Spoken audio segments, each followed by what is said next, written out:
L'invité culturel. Native de Rabat, Rimlabi obtient son doctorat en arts plastiques et sciences de l'art à la Sorbonne en 2004. Depuis plus de 10 ans, cette artiste plasticienne et théoricienne de l'art enseigne l'histoire des arts et des idées au département de langue et littérature française de la faculté des lettres et sciences humaines de Rabat, devenu actuellement l'histoire de l'art au Maroc dans le cadre du nouveau master médiation culturelle et muséologie et l'art contemporain africain. Rimlabi, bonsoir.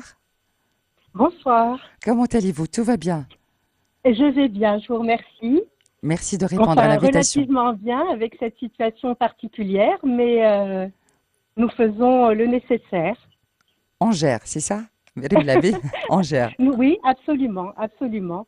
C'est une situation que nous gérons tous plus ou moins bien et chacun avec ses chances et ses particularités. Alors, comment peut-on présenter Rimlabi? Qui est Rimlabi? Alors, eh bien, je suis avant tout artiste plasticienne. Oui. Et aussi théoricienne de l'art. Mm. Je suis à la fois donc dans la pratique plastique et dans la transmission, Mhm. la recherche scientifique également. La transmission, comme vous l'aviez mentionné à travers l'enseignement de l'histoire des arts et des idées et l'animation d'un atelier d'art plastique et sciences de l'art depuis maintenant à peu près une quinzaine d'années au sein de l'université marocaine, à la faculté des lettres et des sciences humaines de Rabat. Donc, tout cela se conjugue, on va dire, naturellement, Mhm. et où je ne fais pas de différence entre mon atelier, ma création plastique et aussi la transmission. Voilà. Donc, et aussi, je suis commissaire d'exposition et je Mhm. crois que la transmission fait aussi partie de ce parcours de commissaire d'exposition. Alors, j'imagine que c'est une passion qui vous anime depuis longtemps. Euh, Comment êtes-vous arrivé à la peinture? Comment je suis arrivée à la peinture? Alors, euh, c'est à travers, enfin, ça vient de l'enfance. Mhm. Mon père, Feu Abdelaziz Labi, était diplomate, mais aussi artiste peintre. Et ça vient aussi du fait que je suis la petite fille d'un maître artisan sellier Mhm. de la Médina de Fès. Et tout cela donc s'est transmis, cette empreinte de l'univers de l'artisan s'est transmis de père en fille et s'est poursuivi aussi à travers mes voyages, la diplomatie suivant le père à Athènes. Et donc là, la rencontre de l'art s'est faite aussi à Athènes, au plus près du beau, de l'Antiquité grecque. Et ça s'est prolongé à Paris à travers une recherche doctorale à la Sorbonne, articulant la pratique plastique et la théorie. Alors, Et aujourd'hui, ça se oui, poursuit à Rabat. très bien. Alors, je vais insister parce que c'est vrai que Oui. c'est très important d'expliquer aux auditeurs à quel moment vous vous êtes dit j'ai envie d'en faire mon métier. Alors, c'est une question très sensible. Mhm. C'est à un moment particulier, je crois que j'avais 14 ans. Mon père, quelqu'un qui énarque, c'était quelqu'un qui était dans l'administration et à un certain moment, il a décidé à la quarantaine de se mettre à peindre et la Mhm. peinture est devenue son quotidien jusqu'à la fin de sa vie. D'ailleurs, la matinée de sa mort, il a peint son dernier tableau. Mhm. Et quand j'ai vu le regard de mon père s'animer, quand j'ai vu cette liberté s'exprimer et toute cette enfance en lui grandir, je me suis dit j'ai envie d'avoir ce regard Mhm. et j'ai envie de le continuer. Et donc c'est à partir de ce moment-là que les choses se sont faites et puis la peinture a fait partie de ma vie. Bien. Alors, on va parler d'inspiration. Alors, on va en parler d'une manière générale, mais aussi pendant cette période de confinement. Alors, qu'est-ce qui pourrait vous inspirer pour vos créations? Alors cette période de confinement, tout m'inspire. Mhm. C'est quand même quand je parle à mes amis, je dis que finalement, c'est vrai que je n'ai pas attendu le confinement ou cette tragédie Mhm. pour réfléchir, pour être librement dans la pratique plastique et en tout cas pour m'interroger sur le monde. Il reste que c'est vrai, au quotidien, il y a une inquiétante étrangeté qui s'installe, quelque chose de menaçant, toujours, alors que nous savons la mort et puis nous vivons avec, nous disons oui malgré tout et à la vie, mais là c'est quelque chose d'assez particulier, d'assez étrange, parce que cette menace est constante et elle nous est rappelée à chaque fois, donc nous ne laissons pas de place à l'oubli. Et mais il reste que quoi vous dire? Il y a des questions qui me taraudent depuis longtemps Comme par exemple. et c'est un peu compliqué parce que nous oscillons entre un virus invisible qui décime la planète et quand j'ai suivi là dernièrement l'actualité à travers l'ambition d'un homme, un entrepreneur comme Elon Musk qui veut conquérir Mars, assurer la survie sur Mars et donc sauver l'humanité. Là, on est face à quelque chose de très, très perturbant et c'est très inspirant pour la création plastique, pour revenir à votre question.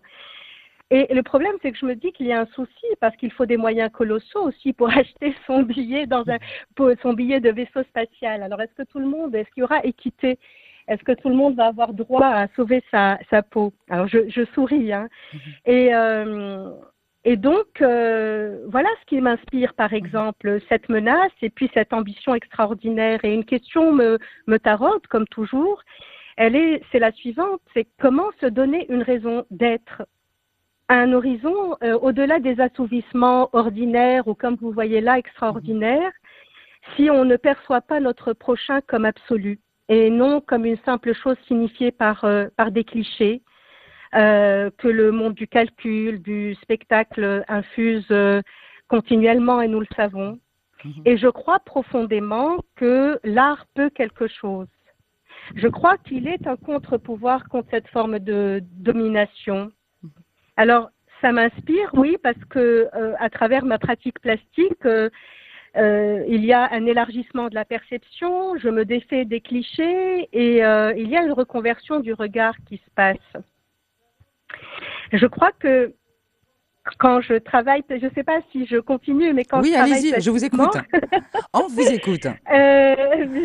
oui, eh bien, quand je travaille sur un matériau, parce que je travaille toujours à partir d'objets récupérés du monde, eh bien, ou bien quand je travaille autour d'un concept, il y a des choses qui sont détectées, qui sont captées, qui rendent visibles nécessairement des sensations, des idées.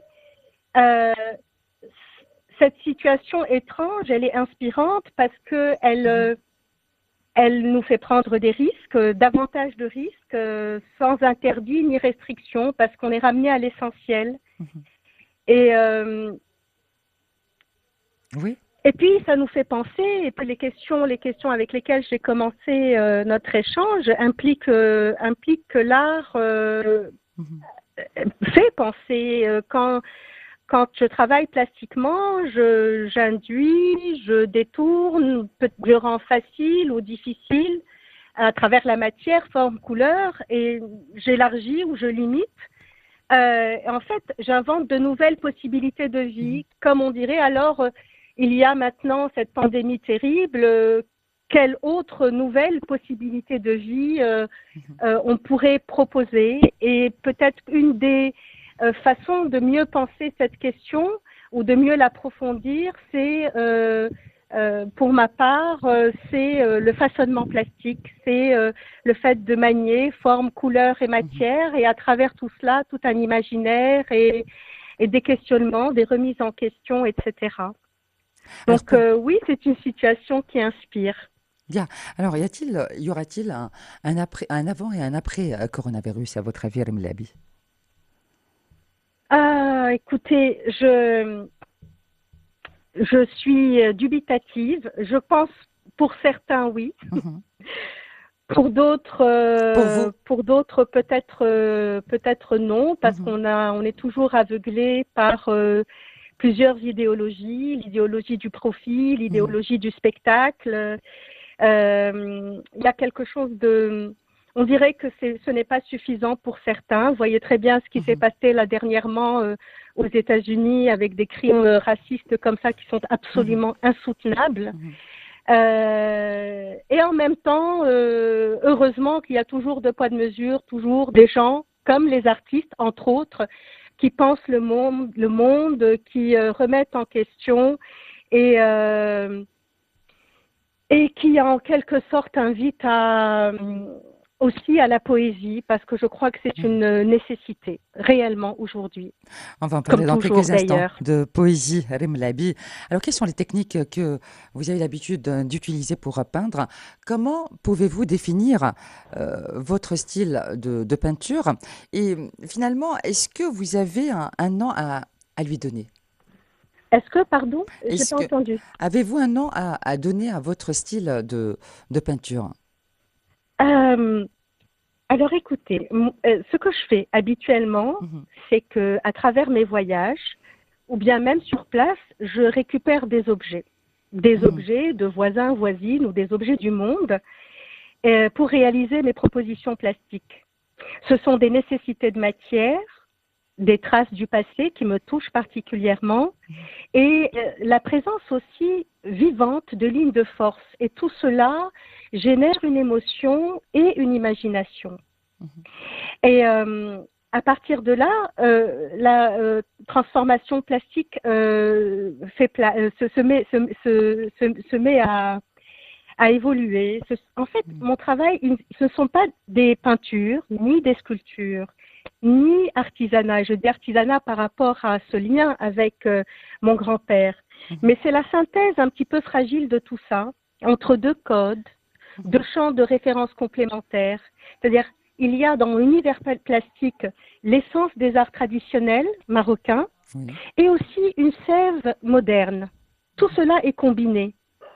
Et en fait, quand j'utilise cet objet, je le transforme, je laisse Mhm, place, je me libère complètement. Je laisse place au hasard et je laisse place à la mise en forme de formes qui sont continuellement en mouvement et jusqu'à devenir rhizomiques. Ce sont des formes en extension et c'est un univers assez baroque, assez feuilleté, où qui contre finalement l'immuable, qui contre le figé. Je ne supporte pas ce qui est figé, je ne supporte pas les clichés. Ah, tiens, le confinement oblige. Là, c'est c'est un chien qui aboie. Euh, et donc, finalement, mon travail plastique, c'est quelque chose de baroque, de mhm. mouvant, et qui refuse le côté figé, le cliché par excellence. Voilà. Et je crois que je pourrais le définir comme ça. Ce sont des alliances, Mhm. ce sont des réseaux qui se tissent entre forme, couleur, matière, entre sensations différentes, rencontres différentes dans le monde. C'est un travail métissé. Alors, quels Ce sont sont les... des tissages et métissages. Alors, une autre question ce soir, Rem Labi. Quelles sont les personnes qui ont pu influencer votre travail? Les grandes, par exemple, de cet art. Ah, bah écoutez, je suis touchée par énormément d'artistes. Je suis Mhm, faite évidemment des grands artistes. Je ne sais pas ce que ça veut dire être un grand ou un petit artiste. Je suis mhm, faite d'artistes. Il y a beaucoup de Marocains qui ont contribué à ce que je deviens et aussi des artistes du monde. Euh, il y a eu aussi des rencontres très touchantes pendant le confinement mhm, d'artistes que je ne connaissais pas avant, à travers lesquels j'ai rencontré la lumière, comme Saïd Rodeid. Et puis, il y a aussi plusieurs autres, bien sûr, Arbaoui, Sharqawi, mhm. Qassimi, et aussi des plasticiens d'aujourd'hui, des femmes qui sont particulièrement créatives, expressives.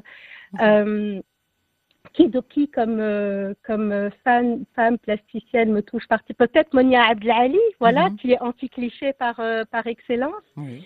Et puis, j'aime beaucoup Anselme Kiefer, j'aime beaucoup Soulage. Et très souvent, ce ne sont pas des univers plastiques Mhm, qui se rapprochent particulièrement du mien. Moi, je suis assez maximaliste. Ce sont des minimalistes quand je donne l'exemple de Soulage, mais justement, ça m'offre de nouveaux horizons et ça m'inspire pour aller vers les miens. Est-ce que vous avez réalisé tous vos rêves d'artiste? Ah, les rêves d'artiste. Mhm, Donc, je crois qu'il faut continuer. Je crois profondément au travail. mhm, Je crois qu'il faut continuer à travailler. Je crois que c'est producteur de sens. mhm, Et il s'agit tout simplement de le rêve d'artiste. Quelle mhm, grande question. C'est d'arriver à la liberté. mhm, C'est un exercice de liberté qui n'est pas évident et peut-être, évidemment, c'est un horizon, arriver à justement se défaire pleinement des clichés, retrouver l'image en elle-même sans métaphore, être au plus près euh, mhm. de l'être des choses et finalement se libérer profondément, élargir sa perception, devenir vraiment voyante et me libérer de tout cadre, de tout carcan, de toute convention et respirer pleinement. Et ça, oh là, une vie ne suffira pas. Alors, comment faites-vous pour jongler entre votre vie d'artiste et celle de l'enseignante? Bah, pour moi, il n'y a aucune différence entre les deux. Mhm, En fait, la transmission constitue pour moi une nécessité, c'est une vocation au même titre que mon aventure artistique. Je ne remercierai jamais assez ce que m'offre comme ouverture, comme enrichissement la faculté, mes étudiants avec lesquels j'ai une relation formidable. Et ça vient évidemment générer et cultiver mon travail plastique. Et inversement, eh bien, je crois que la transmission, autant que le travail plastique, l'un se nourrit de l'autre.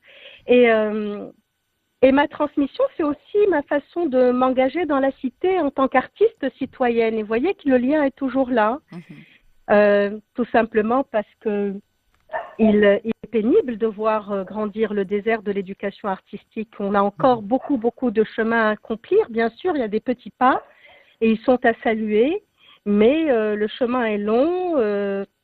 Il arrive des fois paradoxalement que le désert grandisse. Et puis, il y a aussi une quasi-absence de public pour les arts plastiques. Donc, la transmission est pour moi une Mhm. nécessité et une conviction autant que la pratique plastique. Je prends mon atelier dans les bras, je vais à la faculté, je prends la faculté dans mes bras et je la ramène dans mon atelier et l'un se nourrit de l'autre. Des projets d'avenir, Rim Labi? Les projets d'avenir, il y a d'abord un devenir, Mhm, un devenir à travers la pratique plastique. Il y a des expositions en vue, un commissariat qui est très important pour moi, probablement le commissariat le plus important de ma vie, que je suis en train de préparer. Il s'agit du travail de mon père, comme je vous ai dit, Feu Abdelaziz Labi. Il y a dans son atelier 300 œuvres à peu près, et puis là, je m'attelle à la réalisation d'une exposition.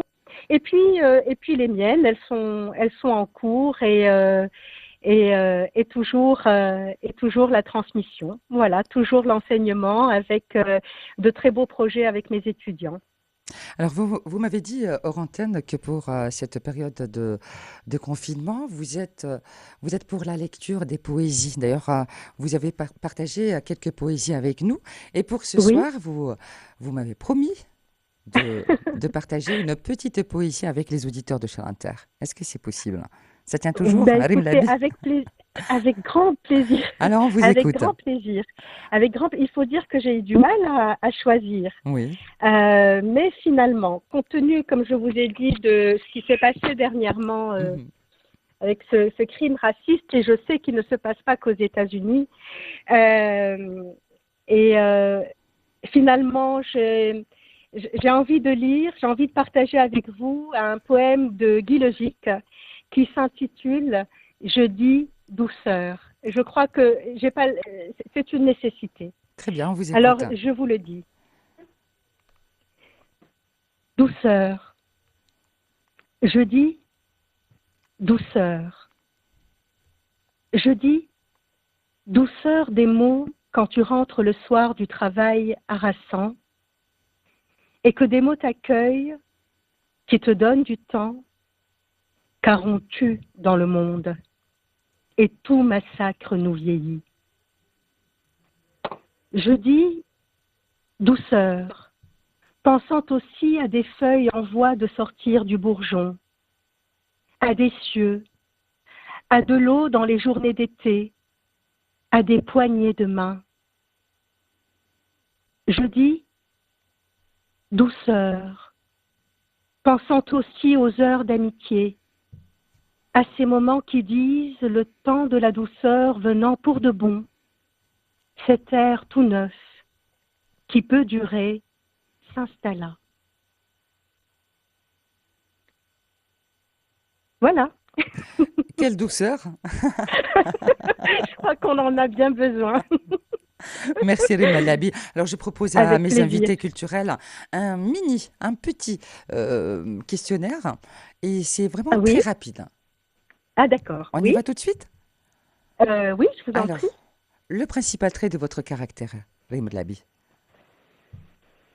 Oula, c'est pas évident de se caractériser comme ça Oui, et spontanément. Euh, sta- euh, alors, celui d'une enfant et peut-être en même temps d'une centenaire. la qualité que vous préférez chez un homme. Euh, une certaine féminité, c'est-à-dire quand ils sont plutôt du côté de la joie, qui augmente la puissance d'agir, du mieux vivre ensemble, que lorsqu'ils sont du côté du pouvoir, Mhm. qui est souvent attristant. Oui, Chez une femme, euh, pareil, je crois. Et puis leur résistance à toute épreuve, mais à travers justement cette puissance d'agir dans la joie. est-ce que vous appréciez le plus chez vos amis? Chez mes amis, la bienveillance. Votre principal défaut? Oh, il y en a beaucoup. Euh, impulsive Votre et rêve de bonheur? perfectionniste Bien. pour, pour me limiter. Votre rêve de bonheur? Euh, l'amour avec un grand A et un petit A. Quel serait votre plus grand malheur? Le grand malheur, c'est tout ce que nous vivons. D'abord l'injustice, ça c'est insupportable, et la perte de tout être cher. Comment vous aimeriez mourir? Comment j'aimerais Mourir? mourir? Ah, digne, en chantant. Votre état d'esprit actuel? Euh, prendre soin de ma vie, de mon intégrité, Votre devise dans la vie? ma devise. Euh, euh, plutôt un horizon. J'ai en tête une épitaphe inscrite sur la tombe de Kazantzakis, un grand poète grec. Et c'est un horizon, en tout cas, c'est dans mon cœur. Il dit, c'est écrit en tout cas, je n'espère rien, je ne crains rien, je suis libre. Merci Rim Labi. Merci à vous, Merci de merci de répondre ce à partage. l'invitation de Chaîne Inter et puis à très bientôt. Bon courage pour la Merci suite. infiniment, merci Merci. infiniment. Au revoir. Au revoir. Je rappelle que vous êtes Rim Labi, artiste plasticienne, commissaire d'exposition, enseignante, professeure universitaire d'histoire des arts et des idées histoire des arts au Maroc.